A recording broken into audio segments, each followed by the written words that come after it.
Welcome to the Deep Dive, the show where we take a whole stack of sources, could be articles, research, notes, and we really unpack them to give you the absolute core of what you need to know. Yeah, think of it as your shortcut to being genuinely well-informed. Exactly. Complete with those aha moments, maybe some surprising facts that, actually stick. We don't just summarize, we explore, we To dissect. try to bring the material to life, and we are your guides through all that, Mm. helping you understand not just what the source says, but importantly, why it matters, especially today. Absolutely. And today, we are embarking on a deep dive into something really foundational if you want to understand how companies actually tick. We're cracking open Chapter 1 of Dambisa Moyo's book, How Boards Work, Transforming Corporate Governance for a Resilient Future. It's a really insightful piece of work. Mm-hmm. And this deep dive is actually part of a larger series we've been exploring, something we've framed as the Boardroom Masterclass. This is, believe it or not, episode 10. Wow, episode 10 already. Yeah, and the focus across this whole series is really on how corporate boards are adapting, or, frankly, how they need to adapt to this incredibly turbulent, fast-changing world we're all living in. And that turbulence, it's coming from everywhere, isn't it? We're talking about the lingering effects of the global pandemic, obviously. Still feeling those. Right. Then there's the relentless pace of tech disruption, across every single industry. Add to that sharp, often unpredictable economic shocks and, significant political polarization, geopolitical shifts. It all impacts business globally. It's a huge amount for any company to handle, and especially for the board, the group that's actually tasked with steering the ship through all of this. So this series and this deep dive today, it's really about looking at how boards manage risk in this kind of environment, how they drive strategy. And fundamentally, how they stay relevant, how they remain effective stewards of the company's future when, the ground beneath them feels like it's constantly shifting. Exactly. So for this specific deep dive, Chapter 1, our mission is pretty laser focused. Moyo starts her book by making a really strong assertion about the board's most critical role. Right at the beginning. Yeah. So we need to unpack that assertion, understand why she puts such emphasis on this one particular task, and then explore the implications, especially for boards operating right now, today, in this complex landscape. It's really about understanding the bedrock, isn't it? The very first, most fundamental job the source identifies for a board. Okay, let's do it. Let's unpack this. Let's get right into Chapter 1. Let's dive in. So Moyo starts right off the bat, no messing around, with a pretty definitive statement. She says, and I'm quoting directly from the source here, "The task of setting company strategy is the most important role of the board, key to determining the company's ultimate success or failure." Wow. Yeah, that's not burying the lead, as you say. It's a really powerful declaration right up front. It really is. And it immediately elevates the board's role beyond, just oversight or compliance checks. It positions them not just as passive reviewers of whatever management brings them, Right. but actually as the primary architects of the company's future direction. Mhm. They aren't just minding the shop today. They are actively mapping the company's destiny over the long term. Mapping the destiny, I like that phrase. It really captures the weight of it, doesn't it? And underpinning this huge responsibility are these fundamental legal obligations that every single person who sits on a board holds. Absolutely. These are the fiduciary responsibilities. They're rooted in law, and they're just fundamental to the director's relationship with the company and, crucially, its shareholders. The source highlights two core duties here: the duty of care and the duty of loyalty. Okay. And these aren't just like abstract legal concepts. They directly inform how the board has to approach this task of setting strategy. Okay, let's spend a moment on those then, because they sound foundational to everything else. What exactly does the duty of care require from a director when we're talking about strategy? So the duty of care is essentially a requirement for directors to be diligent, to be reasonably informed before they make decisions. When it comes to setting strategy, this means they can't just wave through a plan that management presents without really scrutinizing it. They have to dig in. They have to engage, yeah. Yeah. They must rely on information, opinions, reports, and the source notes. Importantly, this information can come from inside the company, officers like the CEO or CFO, or it can come from outside experts that the board decides to hire. Okay. It's all about making informed judgments, acting in good faith. So it's not like every director is expected to be a deep expert in every single tiny facet of the business. No, not at all. But they are required to make sure they have access to and properly use reliable information to make those big strategic calls. They have to do their homework, basically, effectively. Precisely. And the source emphasizes that the standard here is one of a reasonably prudent person in a similar position. So it's not some impossible standard of perfection, but it absolutely requires active engagement and diligence. You can't just phone it in. Got it. Okay. And then second duty you mentioned, the duty of loyalty. How does that connect specifically to strategy setting? Well, the duty of loyalty is really about putting the company's interests first. Always. It means directors have to act in good faith, and they must prioritize the best interests of the company and its shareholders above their own personal interests, or, frankly, the interests of any other party. And that's crucial in strategy because strategic decisions often involve conflicts or competing priorities. Is that the idea? That's exactly it. Loyalty means avoiding conflicts of interest. So, for instance, you can't vote on a major strategic acquisition if you personally have a significant financial stake in the target company that conflicts with your company's best interest. Right. Makes sense. It also means keeping confidential corporate information secret. You can't use sensitive strategic plans about a new product launch for your own personal trading or to give a tip to a friend. This duty really ensures that the strategic decisions are made for the benefit of the company itself, not for the personal gain of individual directors. Okay, so you've got this legal backbone then. The duty of care, compelling, informed, diligent decisions, and the duty of loyalty, ensuring those decisions are made purely in the company's best interest. Both of those directly frame how the board has to approach this most important task, as Moyo calls it, of setting strategy. That's the fundamental framework operating inside that boardroom. It's the baseline. Which brings us right back to you, the listener. Why should you, tuning in right now, care so deeply that this is the board's most important job? I mean, how does this fundamental strategic duty actually impact the companies you interact with every single day? Maybe you're an employee relying on that company for your paycheck. Or a customer buying their stuff. Or maybe an investor, with your savings tied up in their stock. How does it affect you? Well, think about it this way. The strategy that a board sets is like the fundamental blueprint for that entire company. It determines pretty much everything. Like what? Like what markets the company decides to operate in, what products or services it chooses to develop and offer you, how it decides to compete against others, where it allocates its critical resources, its money, its people. It even shapes its approach to innovation and technology adoption. Okay. And it can even influence the fundamental culture of the place, how it manages risks, how it responds to crises when things go wrong. So if the board gets the strategy right, what does that look like for me? Well, if the board sets a really winning, adaptable strategy, the company has a much, much higher chance of thriving. Yeah. So for an employee, that could mean better job security, maybe opportunities for growth, and just working for a successful, stable organization. That feels good, right? Yeah. For you as a customer, it probably means reliable, maybe innovative products or services that actually meet your needs. And potentially, it means dealing with a company that operates ethically and thinks about sustainability, if that's part of their strategy. And for an investor? For an investor, a good strategy usually translates into healthy financial performance, hopefully growth in the value of your investment, and maybe even dividends paid out. Okay, that makes sense. But what if the strategy is wrong? Or maybe just poorly executed? Well, that's where you see companies really falter. They might lose market share, they might start laying off employees, the quality of the products might decline, or, in the worst case, they could ultimately fail altogether. And the source mentions examples of this later, right? It does. The examples are sadly numerous. So those decisions made by that small group of people around the board table, specifically about strategy, they have a very tangible, very real-world impact on your job, the quality of the things you buy, and the security of your investments. It really brings that sort of abstract world of corporate governance right down to earth, doesn't it? Right down to your daily life, your financial well-being. Absolutely. It's not just corporate minutia at all. It's about the health and the future direction of the very entities that power our economy and provide the goods and services we all rely on. Yeah, completely. Okay, so the chapter then, interestingly, immediately pivots to give us some historical perspective.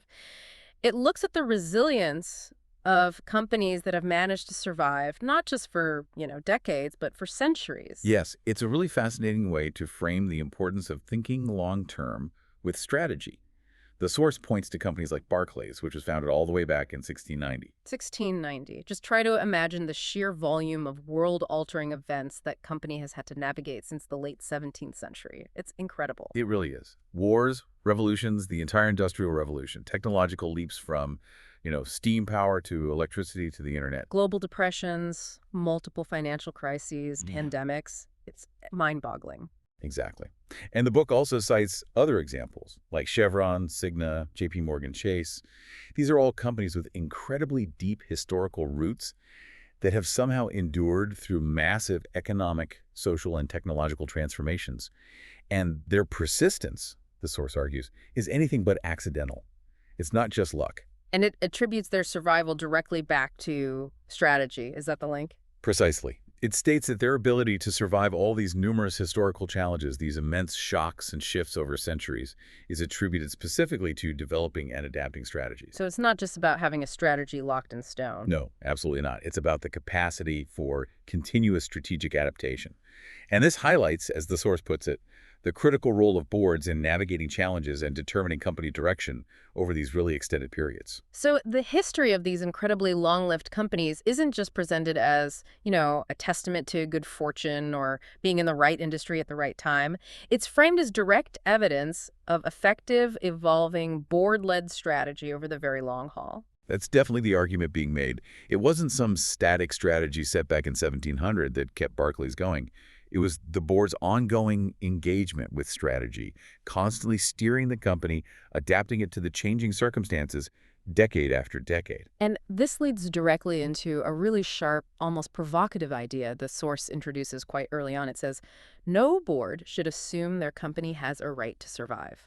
Yeah, that quote, number 7 in the chapter, I think it's crucial. It's such a direct challenge to any sense of complacency. Homework. Even if you're a company that's been around for 300 years, with a rich history and deep pockets, your future is absolutely not guaranteed.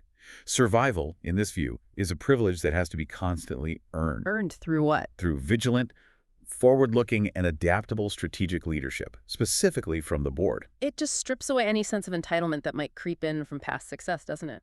It puts the pressure squarely back on the board to remain proactive, to remain strategic, knowing that the world will inevitably change and challenge their very existence. It's a really powerful framing. It sets the tone, I think, for the rest of the chapter and maybe even the whole book. Okay, so we understand the why, the fundamental importance from a legal standpoint, from a survival standpoint, and for all of us impacted by these companies. But how do boards actually do this? What are the mechanics of setting strategy that Moyo describes in the chapter? Well, this source outlines the sort of typical process, noting that boards usually dedicate specific time just for strategic planning.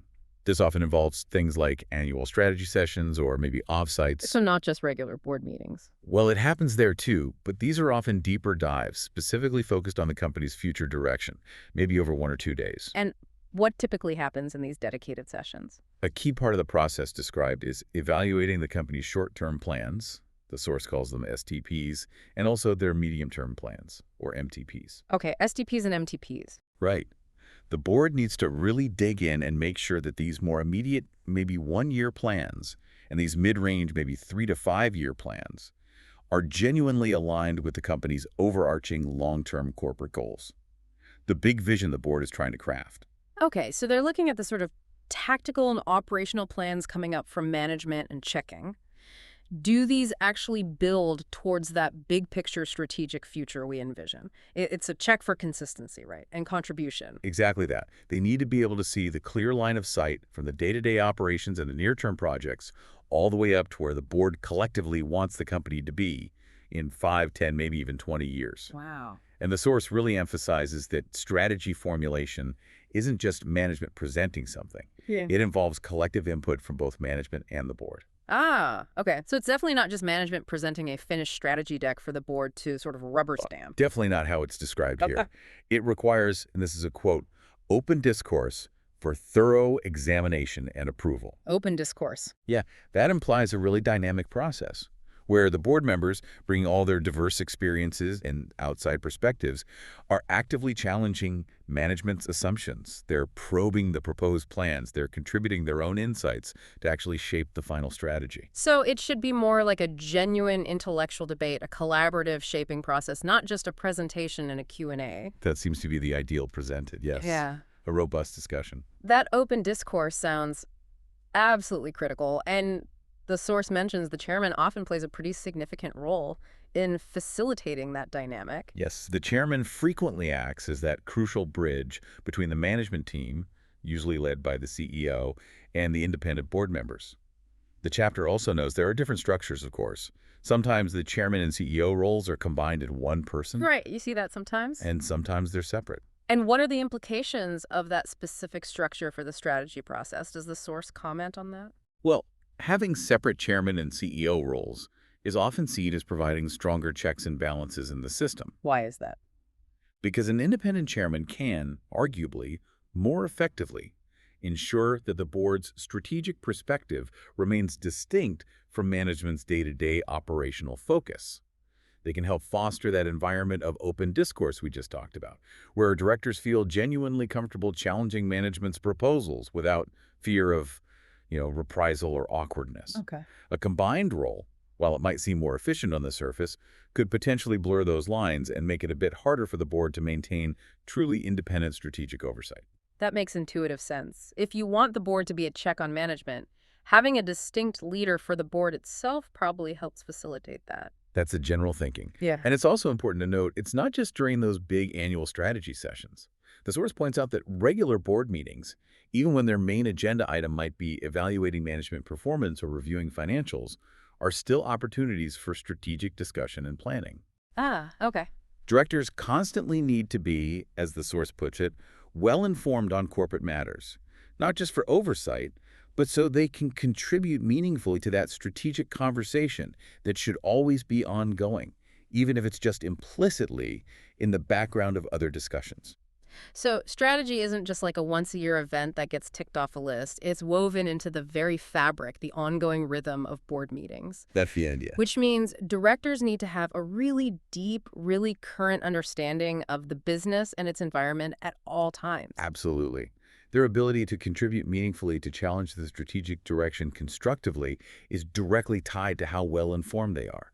Not just in general business principles, but about this specific company, Yeah. its unique context, its market, its challenges. And that context is incredibly broad, isn't it? The source talks about all the various factors that must feed into these strategic discussions. It breaks them down into macro and micro factors. Yes, this is really where the external world and the internal world have to collide in that strategic planning process. Yeah. Boards have got to be acutely aware of what's happening both outside the company's walls and what's going on inside. Okay, let's start with the macro factors. What kind of things are we talking about here in the context of setting strategy? So macro factors are those big external forces that, no single company can really control, but which dramatically shape its opportunities and its threats. The source lists things like the global economic outlook. Is the world economy growing? Are certain regions heading into recession? What are interest rates doing? Big picture stuff. Huge picture. It also includes regulatory changes, new laws coming down the pike, shifts in government policy that could impact the industry, things like data privacy rules, environmental regulations. Always changing. Always changing. And of course, competition pressures, who are our rivals. Are there new entrants coming in? Are there disruptive business models emerging that could threaten us? All that external landscape. These are like the tidal waves and the shifting sands the company has to somehow navigate, right? That's a great way to put it. A winning strategy, therefore, has to explicitly address these macro forces. How are we going to compete effectively in this economic climate? How can we maybe turn potential regulatory hurdles into some kind of advantage? How do we anticipate and respond effectively to what our competitors are doing? These external realities, they fundamentally constrain but also inform the strategic choices that are even available to the board. They directly impact corporate performance, and they really set the stage for where the company can realistically hope to succeed. So the board needs to be constantly looking outward, almost like, I don't know, peering through a telescope at the global landscape. Exactly. But then they also need to zoom right in, because they also have to factor in the micro elements. And micro factors are internal to the company. Yes, these are the internal realities of the company itself. The source focuses quite a bit here on financial metrics. Things like revenue growth, profitability, crucially, return on invested capital. These are used for assessing the company's effectiveness internally. How well are we actually doing? Right, how well are we executing our current plans? Are our operations efficient? Are we actually making a decent return on the capital we deploy? Are we using our resources wisely? So macro is the world outside, micro is the company inside. And the strategy has to somehow weave these two perspectives together. It absolutely must. You can't have one without the other for effective strategy. The micrometrics provide that essential internal reality check. They inform how resources can realistically be allocated. Are we actually making enough profit to fund that big expansion that we see is strategically necessary based on the macro trends? Good question. Is our return on capital high enough in this particular business line to justify continued investment? Or should we maybe shift those resources somewhere else where external opportunities look better? These internal performance indicators, they guide those really crucial decisions about resource allocation. Where does the company put its money, its best people, its energy, and overall capital management? And the source highlights capital allocation specifically as being particularly critical here in this whole process. It does. Capital allocation is presented not just as some, dry financial function buried in the finance department. It's framed as key to a company's success and a really central component of executing strategy effectively. It's fundamentally about deciding where the company places its financial bets for the future. Because companies always have finite resources, right? They can't do everything. They can't invest everywhere. Exactly. No company has unlimited capital. So boards have to, as the source says, prioritize investments wisely. And this inevitably involves making difficult trade-offs among competing demands for that capital. Like what kind of trade-offs? Well, should we invest heavily in R&D for a potentially game-changing new product line, hoping for big future growth? Or should we focus on building new factories or upgrading our existing infrastructure to be more efficient?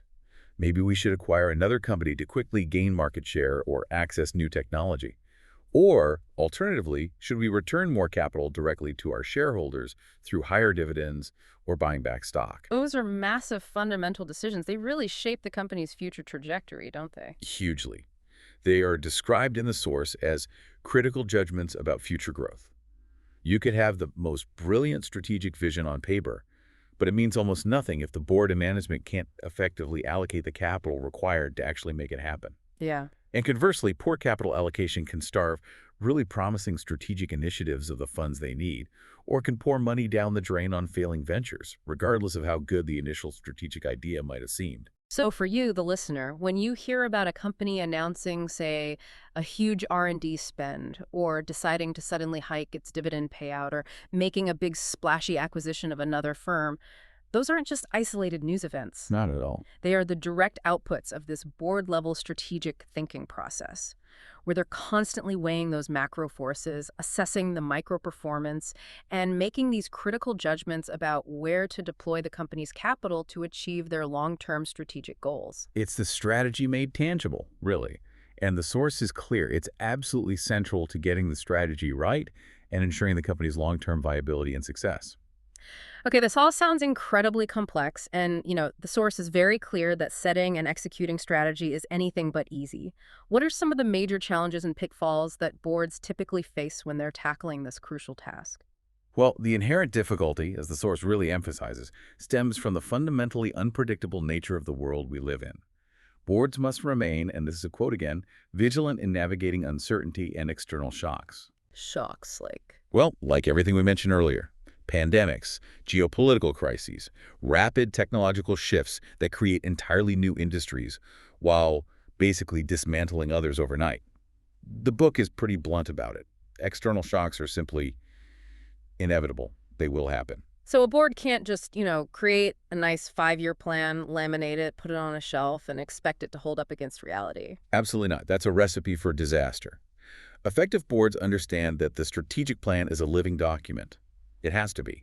They must maintain awareness of changing conditions to adapt strategies accordingly. Okay. This isn't just like good management practice. The source frames it as part of their core role in risk assessment and management. The strategy itself is a key tool for managing risk, but it only really works if it can evolve and adapt as the world changes. And the consequences of failing to adapt, of making those strategic missteps, can be just catastrophic, right? Absolutely devastating. The chapter discusses the risks of strategic missteps and how they can lead straight to detrimental outcomes. And this is where the source brings up those really well-known, almost cautionary tales from business history. Nokia, Kodak, and GE. Yeah, giants in their day that stumbled incredibly badly. Exactly. And according to the source, their failures stem significantly from not adapting their core strategies to fundamental changes happening in their markets.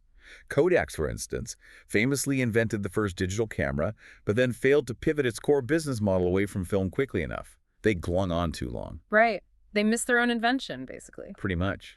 Nokia was utterly dominant in mobile phones for years, but they were too slow to grasp and adapt to the smartphone revolution kicked off by Apple's iPhone and the Android ecosystem. Yeah, I remember that shift. It felt sudden. It did.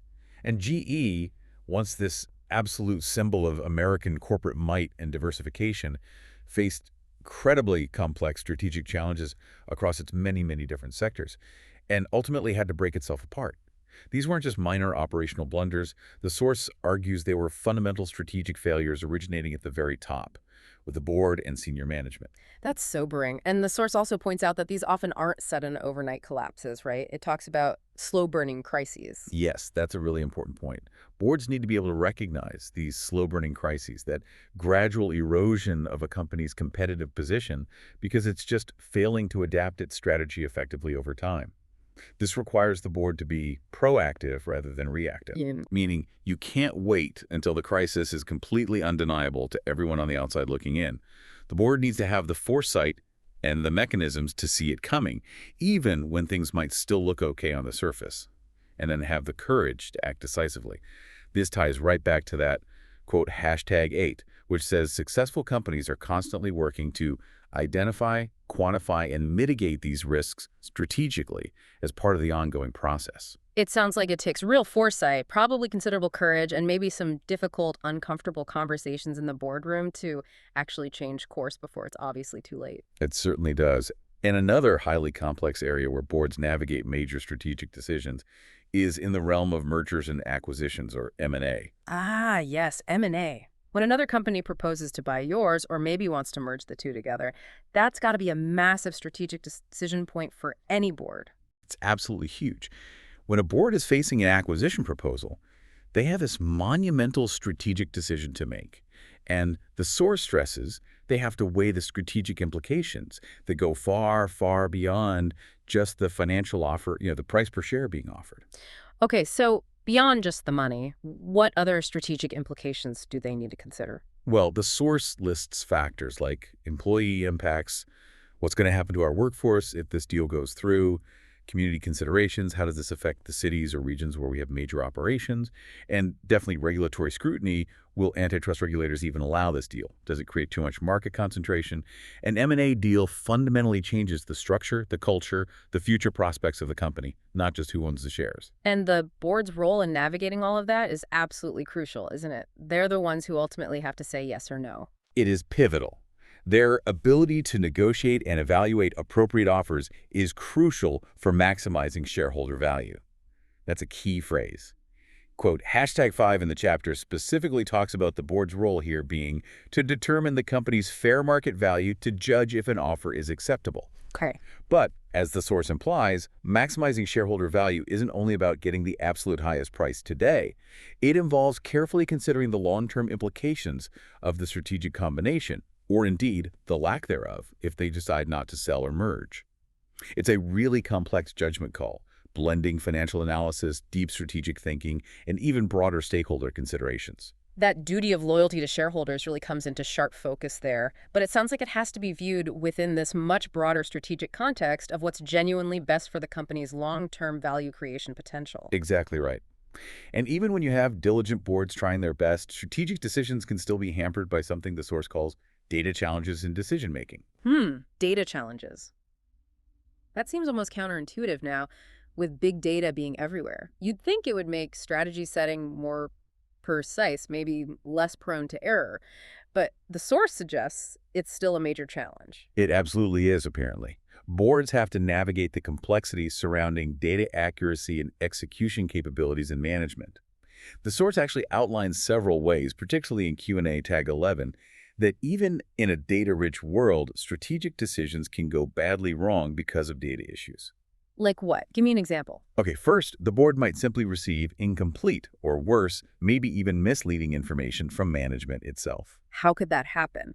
Well, management might, perhaps unintentionally or maybe even intentionally in some cases, filter or present the data in a way that happens to support their own preferred strategy, rather than offering the board a completely neutral, comprehensive picture of reality. Okay, so the board's reliance on management for the raw data means they need to be constantly vigilant about the quality, the completeness, and the objectivity of that information they're receiving. Precisely. They need to kick the tires on the data. Second, even if the data itself is perfectly good and accurate, the board might fail to use it effectively. Oh, so. Maybe the board members collectively lack the specific expertise needed to interpret really complex data sets correctly. Or maybe they just ask the wrong questions of the data they are given. Raw data isn't the same as intelligence. It needs careful analysis and interpretation within the specific strategic context. Got it. And you said there was a third way.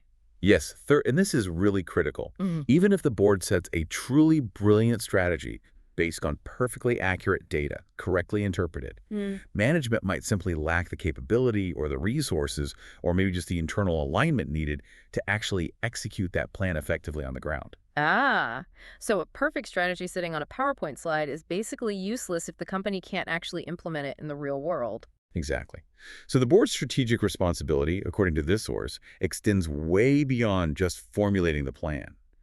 It involves critical oversight of the data that's informing the plan and ongoing assessment of the management team's ability to actually make it happen. Wow. Ensuring, as the summary puts it, actionable intelligence, meaning data that is accurate, relevant, and leads to insight, and ensuring effective implementation by management are presented as absolutely essential components of board oversight related to strategy. Data without the ability to act, or accurate data leading to a plan management can't execute.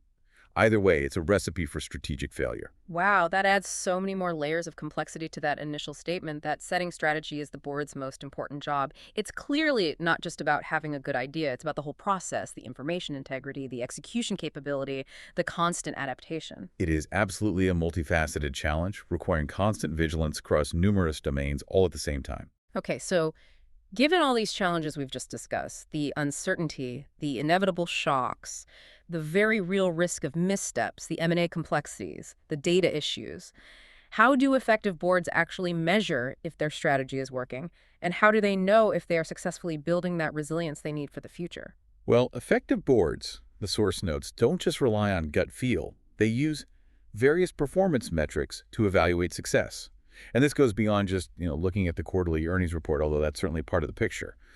It involves monitoring a much broader range of indicators. What kind of indicators are we talking about? It includes carefully monitoring both high-performing and underperforming segments of the business. They need to understand not just the overall consolidated picture, but drill down to see which specific parts of the strategy are succeeding, which products or markets are thriving, and crucially, which areas are struggling or consistently failing to meet their objectives. And what's the purpose of specifically identifying those underperforming segments? Is it just to punish people? No, not primarily. It's to ensure they receive appropriate attention from both management and the board. This attention could lead to several different outcomes. It might mean reallocating resources away from that area, maybe changing the leadership responsible for that segment, perhaps fundamentally revising the strategy for that specific segment, or, in some cases, making the tough decision to divest or completely exit that part of the business. Okay. It's this vigilance, constantly monitoring performance against the agreed strategic goals and keeping an eye on shifts in the market that allows boards to remain proactive rather than reactive. So it's really about that continuous feedback loop we talked about earlier. Strategy sets the direction, performance metrics show whether you're actually on course or maybe veering off. Exactly. And then those insights feed back into informing necessary adjustments to the strategy itself. Precisely. It's like dynamic steering of a ship, not setting a course and then just locking the wheel and hoping for the best. That ongoing monitoring of performance against both the internal indicators and those external shifts is just essential for adapting the strategy effectively in real time, or at least as close to real time as you can realistically get in a large, complex organization.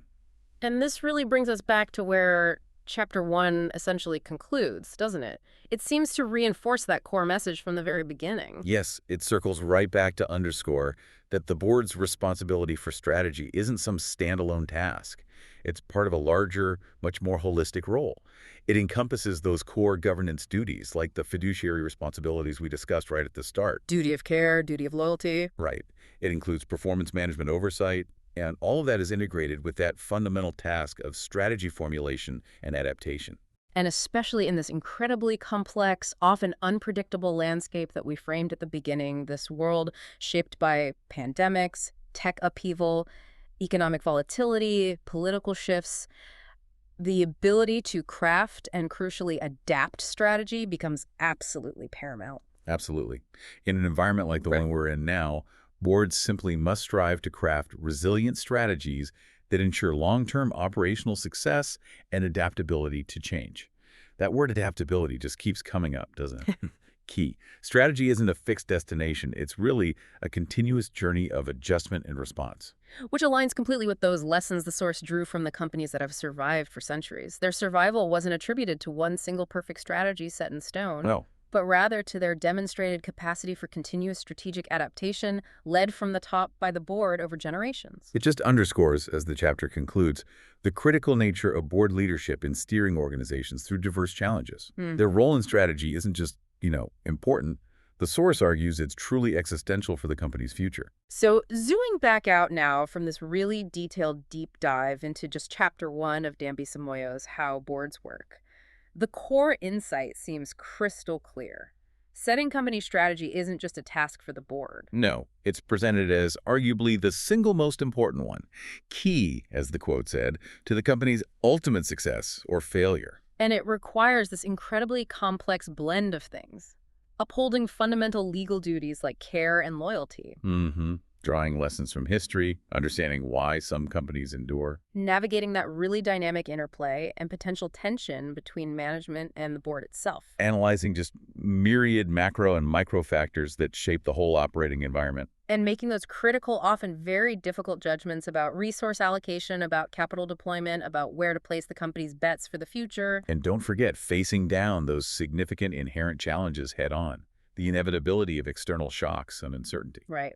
The very real risks of strategic missteps, like the ones that felled giants like Kodak or Nokia. The complexities in M&A that go way beyond just the price tag. And those persistent difficulties in just getting and using data effectively to make truly informed decisions. Ultimately, as this first chapter lays out so clearly, it's all about the board's active, ongoing role in crafting resilient strategies, maintaining constant vigilance, using performance metrics smartly to stay on course, and possessing that absolutely crucial adaptability to change the strategy in response to the inevitable shifts in the landscape. Okay, so here's the final provocative thought based directly on the source material for you to consider, something maybe to chew on after this deep dive. Given how absolutely central strategy is to a company's survival and success, and given how turbulent and challenging the landscape is today, just consider what happens when boards get it wrong. As the source notes, with really chilling clarity, even the best intentions and the most assiduous efforts will be of little help if they get it wrong. What does that immense responsibility truly mean for the individuals, the actual human beings, who step into these boardrooms tasked with steering potentially massive organizations through such turbulent waters? It's a heavyweight. And perhaps even more relevant to our daily lives, what does it mean for all of us? Whose jobs, whose savings, whose access to products and services, and maybe even whose daily well-being are directly impacted by the strategic decisions they make, or, crucially, the ones they fail to make. It really puts the human element and the real-world consequences firmly back into the discussion about corporate governance, doesn't it? It really does. And here's where it gets really interesting.